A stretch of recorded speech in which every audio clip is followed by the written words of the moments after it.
l'occasion de la 36e édition de la Semaine nationale de l'enfant, Maître Ibrahima Gueye, directeur de la promotion des droits et de la protection des enfants au ministère de la Famille et de la Solidarité, a inauguré ce matin un panel de discussion. Ce panel est une activité parmi tant d'autres qui sont inscrites donc dans l'agenda national de la semaine.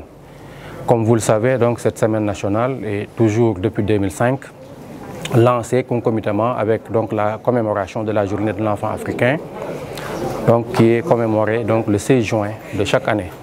Cette année, du fait donc, de la coïncidence de cette date avec la fête de la Tabaski, la commémoration a dû être décalée donc, au 24 juin de cette année à Kaffrine. Donc c'était lundi dernier.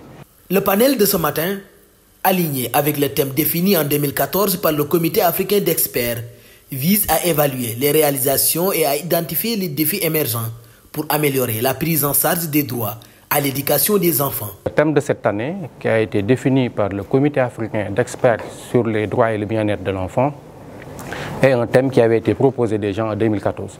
10 ans après, il était bien donc quand même de faire le bilan des réalisations et également de nous projeter pour voir quels sont les défis émergents auxquels il faudrait peut-être envisager donc, des réponses.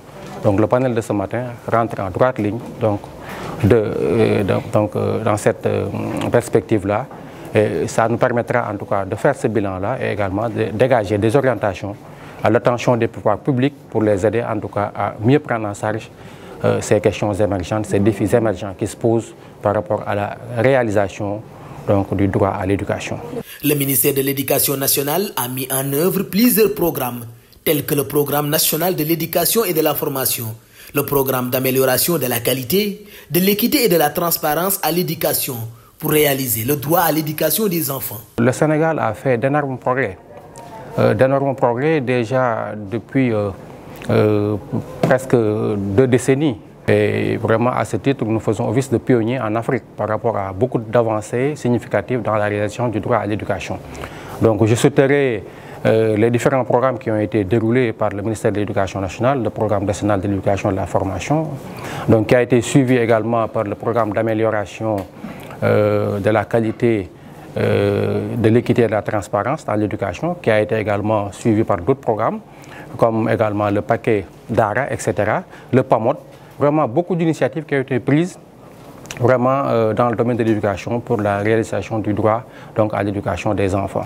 Le panel permet aux partenaires financiers, aux États et aux sociétés civiles de collaborer pour identifier les défis orientés les politiques publiques afin de garantir l'accès complet à l'éducation pour tous les enfants. Il y a des défis également qui se posent à nous et véritablement c'est une œuvre véritablement en continu et c'est vraiment tout le sens de ce panel-là qui nous permettra de réfléchir ensemble, partenaires techniques et financiers, État, société civile, pour mettre le doigt là où ça fait mal, pour permettre également à l'autorité de mieux orienter donc, les actions et les politiques publiques donc, dans le sens véritablement de la réalisation pleine et entière donc, de l'accès de tous les enfants à l'éducation.